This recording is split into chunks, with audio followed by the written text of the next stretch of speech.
Bu kanun ben bileyim ta oldu bir 6-7 yıl bu laf hep gidiyor ama geçen İspolkom, geçen başkan korktu bunu alma üstüne. Ama yeni yöneticiler kabul ettiler bu kanunu. Hem de kabul ettiler saklıdan. Ben söyledim de yazdım da gazetede ütü gün bana yaklaştı birisi İspolkom'dan dedi ne sen bize gene kritika yapıyorsun yok işin mi?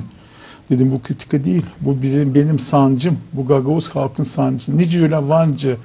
İlkin adı değil. Ürettim bu Türk dilinden. Bizde üreticilik.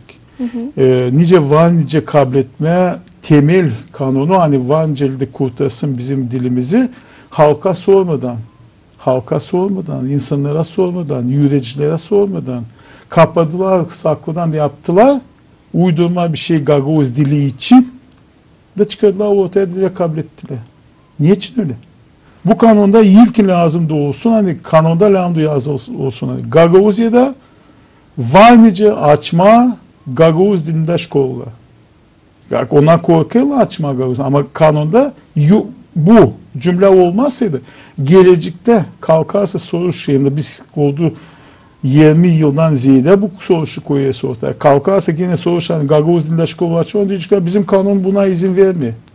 Anlayız ta ilkten kestiler kökten.